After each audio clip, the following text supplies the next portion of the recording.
വിശുദ്ധ യോഹന്നാൻ അറിയിച്ച സുവിശേഷം 20-ാം അധ്യായം 11 മുതലുള്ള തിരുവചന ഭാഗം. ഉദിതനായ ഈശോ മിശിഹായുടെ പ്രത്യക്ഷീകരണങ്ങളെക്കുറിച്ചാണ് സുവിശേഷം നമ്മളെ ഇന്ന് ഓർമ്മിപ്പിക്കുന്നത്. നമ്മൾ ഉദ്ധാനത്തിൻ്റെ നിറവിലാണ്. മഗ്ദലന മറിയം കല്ലറയിങ്കൽ കരഞ്ഞു കലങ്ങിയ കണ്ണുമായിട്ട് നിൽക്കുന്നുണ്ട്. തനേറെ സ്നേഹിച്ചവനെ നഷ്ടമായതുകൊണ്ടാണ് അവിടെ മഗ്ദലന മറിയം കരയുക. എല്ലായിടത്തും അവൾ ഈശോയെ തിരയുന്നുമൊക്കെയുണ്ട്. ദൂതൻ ചോദിക്കുന്നുണ്ട്, നീ എന്തിനാണ് കരയുന്നതെന്ന്.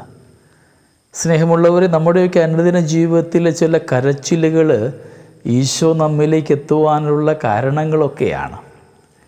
നിൻ്റെ ആത്മാർത്ഥമായ സ്നേഹത്തിൽ അനുതാപത്തിൻ്റെ കണ്ണുനീരുണ്ടാകുമ്പോൾ അവിടെ ഉദ്ധിതനായ മിശിഹ നമ്മിലേക്ക് കടന്നു വരുന്നുണ്ട്. തോട്ടക്കാരനെന്ന ഭാവത്തിൽ മഗ്ദലന മറിയം സംസാരിക്കുമ്പോൾ തിരികെ മറിയമെന്നൊരു വിളി കേൾക്കുന്നുണ്ട്. മറിയമെന്നൊരു വിളിയിലാണ് അവൾ തൻ്റെ നാഥനെ തിരിച്ചറിയുക. ഉദിതനായ മിശിഹ നമ്മുടെ കൂടെ ഇന്ന് ശബ്ദമായി വചനമായി ഉണ്ട് എന്നൊരു ബോധ്യം നമുക്കുണ്ടാവണം. 2 കാര്യങ്ങളാണ് നമുക്കിന്ന് ചെയ്യാനുള്ളത്.